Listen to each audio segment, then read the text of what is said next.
Should every client pay the exact same price for your services? Hey there, it's Eric J. Olson. There's a big debate when it comes to sales and pricing about whether every single client should pay the exact same amount for the same services rendered. And there's a couple different philosophies out there about that. And I'm going to summarize it into two big philosophies. The first one is yes, every single client should pay the same amount. It's fair. And if one client finds out they're paying more than another, then it's a problem. Now, the reality is, if you do that, there's a lot of things you need to consider. So, as an example, what happens if you raise your price for new clients? Do you raise your price for old clients as well? If so, you have some issues that you have to deal with, right? Because if if you've been selling a widget to someone for $1, but you want to sell it for $2 to new clients, then you go back to your old clients and say, well, by the way, I'm going to provide the exact same widget, but now it's $2. You may get some pushback. If you were buying a widget and the price doubled on you, don't you think that you would push back a little bit? I know I would. But it's also reasonable to understand that the price may go up a little bit over time for an existing product. So let's say that the widget that I buy, instead of it being $1, the new price is $2, but I still pay $1 or maybe just $1.10. It only goes up 10% instead of 100%. I now feel special because I got in early. So if you want everyone to pay the same price, you're going to have, some pushback probably, which means you need to implement some sort of a strategy for either not increasing existing clients' prices, never changing your price whatsoever, which is really just a no starter, or giving your existing clients some sort of a break. Another option though is instead of charging every single client the same amount, and let's just say for now, new clients.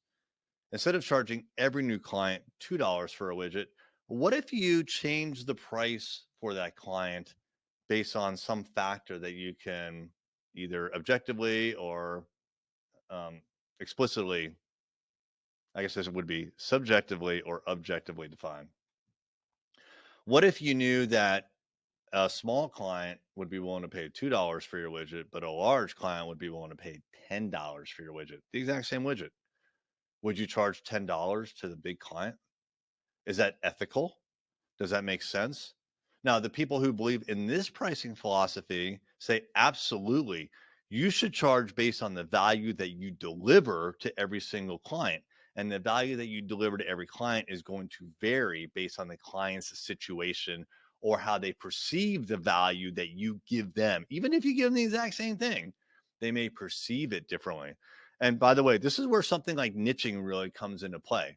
So if you focus on providing digital marketing to blue water bottle manufacturers, which is what I'm holding up in my hand in case you're listening to the audio, not watching the video.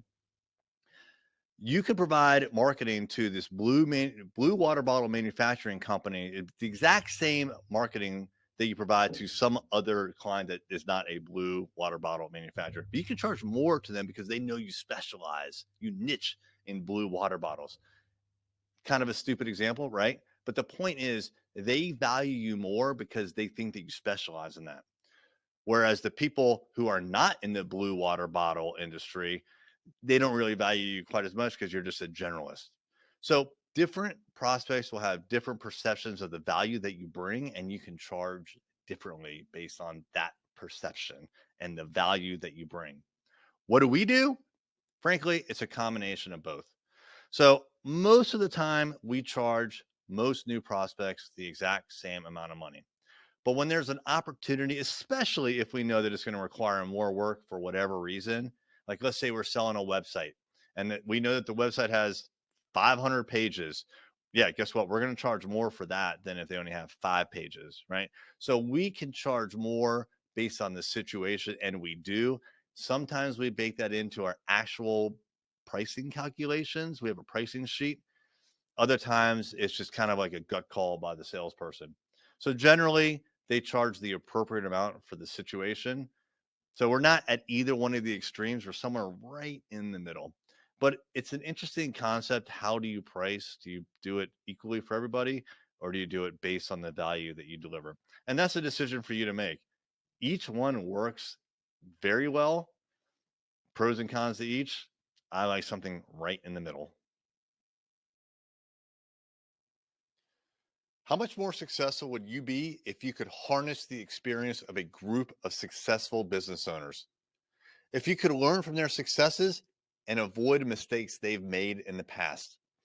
Array Mentors provides the framework and the guidance to help you find your way, get you on the right path, and accelerate your journey to more money and more success.